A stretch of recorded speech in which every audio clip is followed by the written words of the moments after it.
road to the college football playoff starts right here.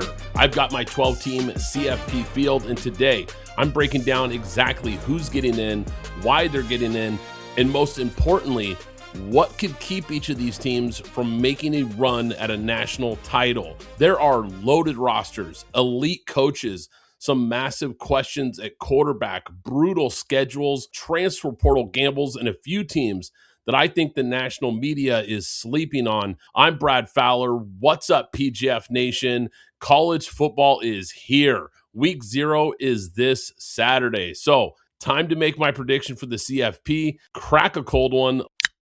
Let's get into it. I don't want to waste any time, guys. I'm going to start with the number 1 seed in my CFP field, Oregon.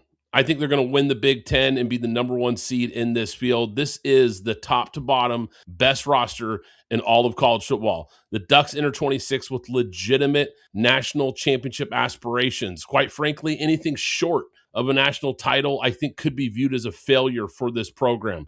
They should have, I think, the best defensive line in the entire country, led by guys like Mateo Uyunglele and Amari Washington. The secondary is loaded. Brandon Finney Jr. was maybe the best freshman corner in the entire country last year. They add one of the best safeties in the transfer portal. Coy Parrish from Minnesota. Dante Moore is back. The wide receiver room is loaded. The running back room is loaded. They have maybe the best tight end in the country.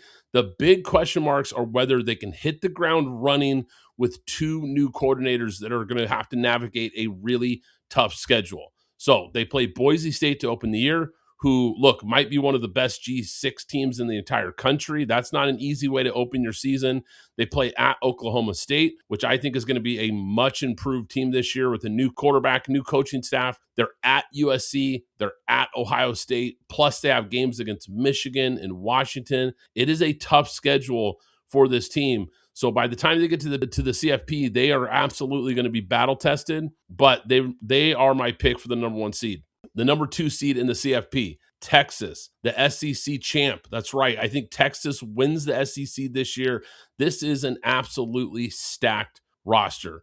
I just mentioned Oregon, best roster in college football. This is the other team that I think is right there in the conversation. Arch Manning is back. He finished the year strong last year. We have to remember the kind of momentum that this team has coming into this year because Arch Manning was playing his best football down the stretch last season. Sarkisian has the talent. He has the coaching staff. He has everything on paper to break through this year. They added big-time talent in the transfer portal with guys like wide receiver Cam Coleman, linebacker Rasheem Biles, running backs Raleek Brown and Hollywood Smothers. Texas also added 5-star wide receiver Jermaine Bishop Jr. So, look, Arch is going to have elite weapons this year. They hired Will Muschamp as the defensive coordinator. He spent 4 of the last 5 years on Kirby Smart's staff at Georgia. I expect that defense to be faster, more aggressive, with playmakers at all 3 levels. I think Texas also plays a really tough schedule in the SEC, of course, but including Ohio State in week 2, which, look, I think that game could be the difference between them making the CFP or possibly getting left out again like last year. That rematch is absolutely massive. So, moving on, number 3 seed in the CFP. My number 3 seed is going to be Miami. They're going to be the ACC champion this year. They are fresh off of a national title game run, and Miami might actually be even better this year. They bring back 2,000-yard wide receivers, including Malachi Toney, who was maybe the most electric freshman wide receiver in the country last year, plus a 1,000-yard running back, Mark Fletcher, who's just a hammer between the tackles, plus one of the most dangerous returning quarterbacks, Darian Minsa. He transfers in from Duke, where he threw for 34 touchdowns, only 6 picks last year. This year he comes in, he'll have much better weapons at Miami, so it's going to be incredible to see what he can do with that kind of talent around him. I have huge expectations for Darian Minsa in this Miami offense. Now, on defense, Missouri transfer Damon Wilson gives them a legit replacement on the edge. 6 starters returned to a unit that already played fast and physical and tough last year. Yes, they lost some key pieces, but I think this defense is still going to be very good. Mario Cristobal didn't just reload. Look, he built a roster that looks like an ACC frontrunner and a real national title threat. Now, the big question for them is the offensive line that loses 4 starters, plus there's some key losses, like I mentioned, on the defensive line with Ruben Bain Jr. and Akeem Messidor. The linebacker group could be a weakness, but overall, look, this team is still really, really talented. They are by far the most talented team in that conference. They're the heavy favorite in the ACC, and that's why I've got them running away with it and being the number 3 seed in the CFP. The 4 seed, I've got Texas Tech, the Big 12 champs. Look, outside of the quarterback mystery, which I think is legitimate, and we all know how that story played out with Brendan Sorsby and all the craziness that kind of took over the summer this year. But look, Joey McGuire's squad looks ready to be a bully in the Big 12 once again. The defense reloaded with impact additions like Mateen Ibirogba and former Kansas State linebacker Austin Romaine. Those guys give Tech instant impact guys in the front 7. On offense, Cameron Dickey returns. He was an 1,100-yard rusher, 14 touchdown breakout player last year. He's the kind of back that I think is going to ease in the uncertainty at quarterback all by himself. The schedule is really friendly. Look, Tech avoids BYU. They avoid Utah. They do get Dark Horse Houston, but at home, that's a massive swing game in the conference race in the Big 12. But they have a loaded roster, a program builder of a head coach, and quite frankly, more financial firepower than anybody else in this league, and they're using it to continue to bolster this roster. The Red Raiders, I think, are going to cruise past most of the 2026 teams on their schedule and stay firmly in the Big 12 title picture.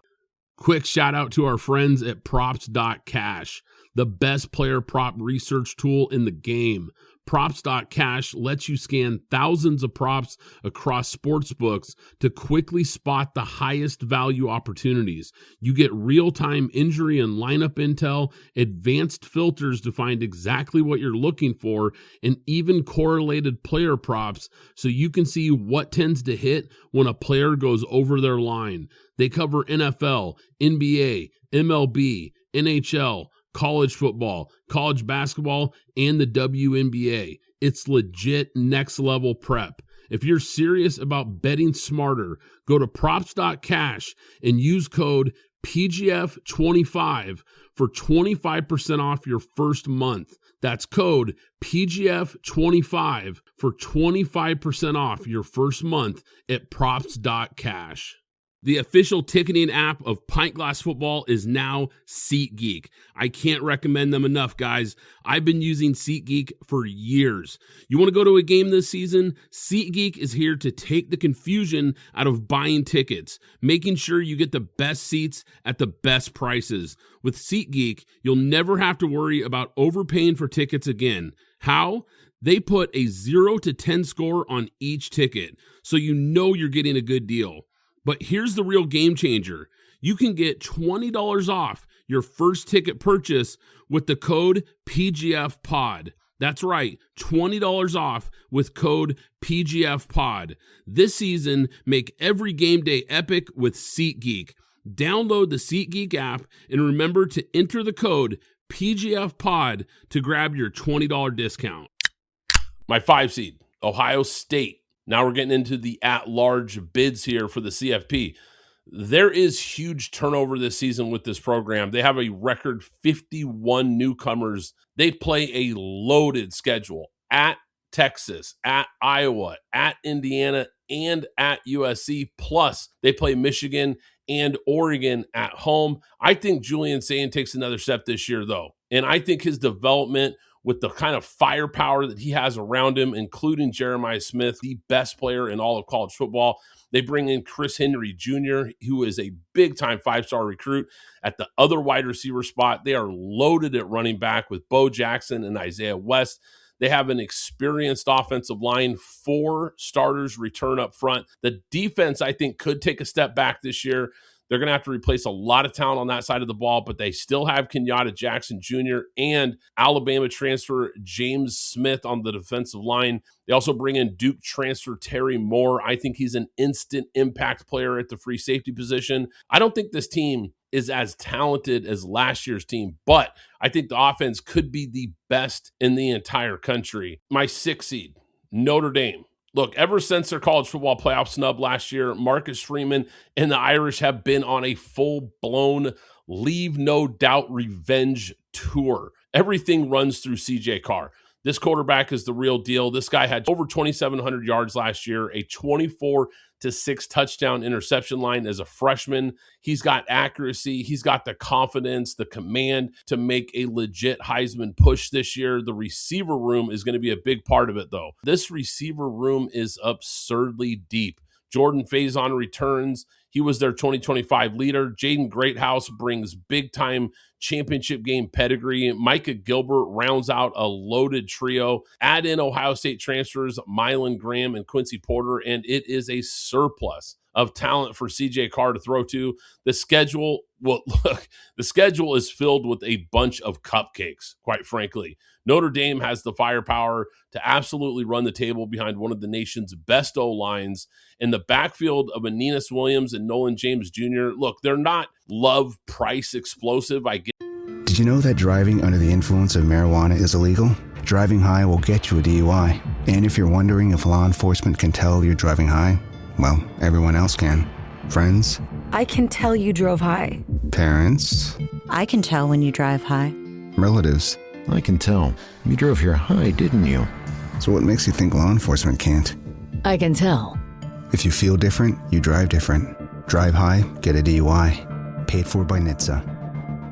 At that, but there's still plenty of juice in that running back room. Defensively, the Irish bring back a ton. I mean, they've got the best corner in college football in Leonard Moore. They fortified the interior with transfers Francis Brouillou from Pitt and Tion Gray, the 6'5", 330-pound space eater from Oregon. This is one of the best rosters in the sport, hands down.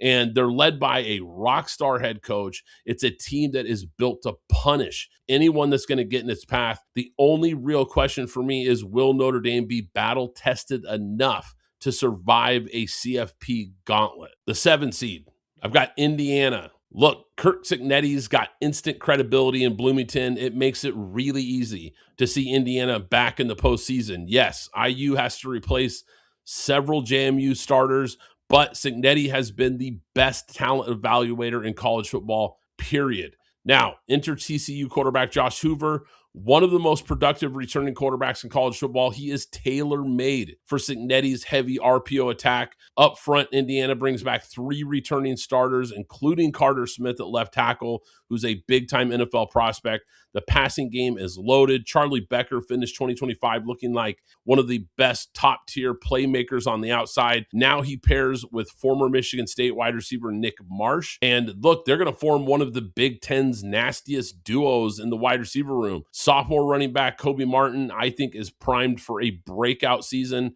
after kind of just waiting his turn. He's a violent runner who I think really fits the identity that Cignetti wants at Indiana. Defensively, they've added some big-time blue-chip portal pieces, including shutdown corner A.J. Harris. Add them to 6 returning starters, and the talent mix is legit. Indiana has one of the best roster builds in the Big Ten. They have an unbelievable head coach in a system that is going to maximize every ounce of talent. Look, guys, Indiana is not going anywhere. My 8 seed, Georgia. Look, Georgia spent last season breaking in a bunch of young players. Now, this group is older, they're tougher, they're more experienced, and that is exactly the kind of roster that thrives in modern college football. Let's be real, though. Georgia will only go as far as Gunnar Stockton takes them. The receiver room is a major question mark for me. So Gunnar Stockton's margin for error, I think, shrinks this season. Now, last season, he flashed as a difference maker in some big wins, but he also bogged down the offense when he wasn't sharp. So the run game, loaded. Nate Frazier returns as the lead back. Georgia's tight end room is stacked, and I think it's stacked enough to help stabilize the passing game while these wide receivers kind of figure it out. The defense, absolutely terrifying. 8 starters return. The Bulldogs bring back 21 defenders who played real snaps. Xavier McLeod and Elijah Griffin are going to anchor the defensive front that really on paper looks like a vintage Georgia front. The linebacker room might be the best in all of college football.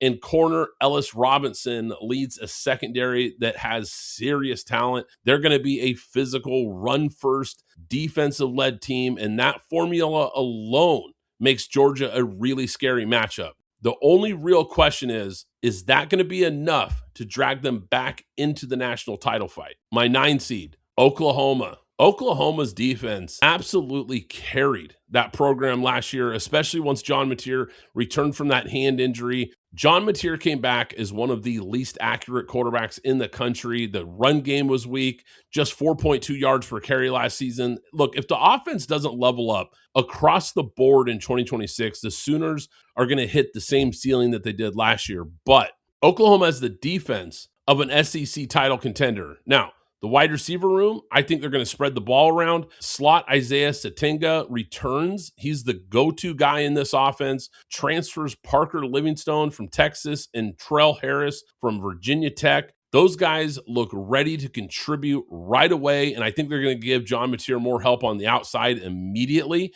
This offense hinges entirely, though, on the quarterback. Look, if Mateer can recapture that early season spark that we saw, Oklahoma has the roster and the pieces around him to make a real push for the college football playoff. If his late season struggles after the injury, if they bleed into 2026, then I think the Sooners are going to fall short of expectations. I think it's that simple. Now, the good news for them is the defense should be elite. I think it's going to be one of the best units in the entire country.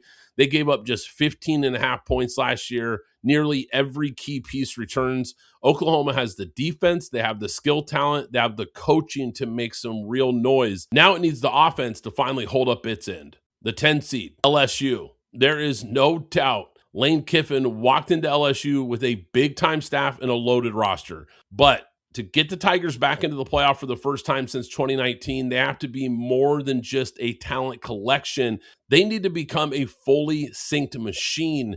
And they've got 59 newcomers, including 43 transfers. So even Kiffin doesn't know if all these pieces are going to click yet.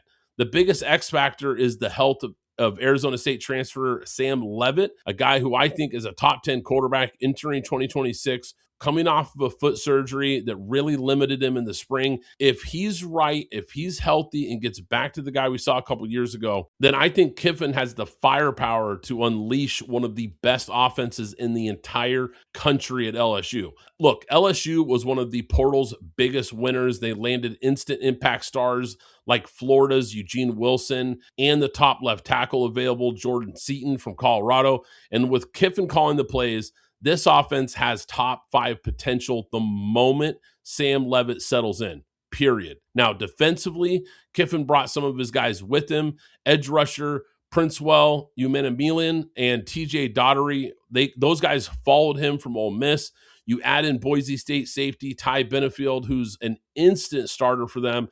And LSU's defense, I think, has the backbone to compete immediately. Now, Kiffin has the staff, he has the scheme, and the roster that is stacked with SEC-ready talent right now. The only question is whether he can turn this massive influx of newcomers, this new system, this new staff, can he piece it all together and make it a playoff caliber unit fast enough? My 11 seed, and this one's going to surprise some people, Penn State. Yep, I've got Penn State making the CFP, guys. Penn State landed Matt Campbell, a proven winner who knows exactly how to develop talent. Now, look, his first season at Penn State is going to lean heavily on his Iowa State roots. With 24 of the team's 40 transfers are going to come straight from that program. Quarterback Rocco Becht is a flat-out gamer, though. This guy has the tools and the experience to hit the ground running from day one. Defensively, new coordinator D'Anton Lynn is, I think, going to overhaul a unit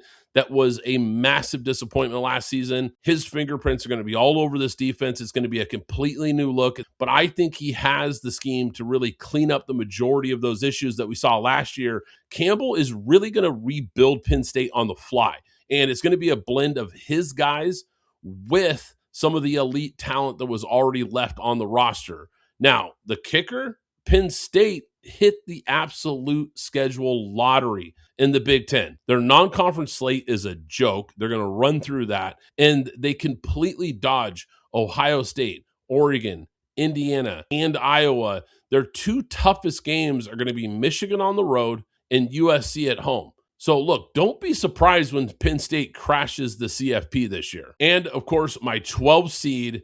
Look, I think this team's going to surprise you guys as well, because this is a G6 team that nobody is talking about nationally. I've got New Mexico. I think they have legitimate momentum under Jason Eck. They're coming off of a 9-win breakout season. They boast 4 returning starters on the offensive line and top 25 returning production nationally. Look, Eck is the ultimate difference maker here.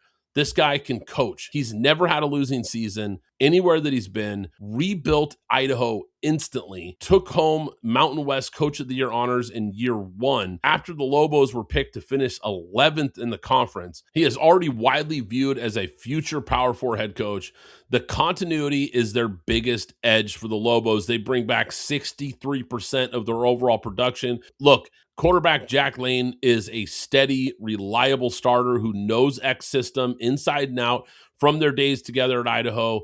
He might not have, the prototypical talent, doesn't have the prototypical traits that you're always looking for, but he simply plays winning football and he knows this system. And when you have an elite coach, a veteran returning core of your team, total quarterback continuity, and a favorable schedule, New Mexico is primed to make a run, and this program is completely flying under the radar on the national stage. Look for them to crash the CFP party. So there you guys have it. There is my 12-team CFP predictions. I'll run through it one more time for you guys. Number 1 seed, I've got Oregon. Number 2, Texas. Number 3, Miami.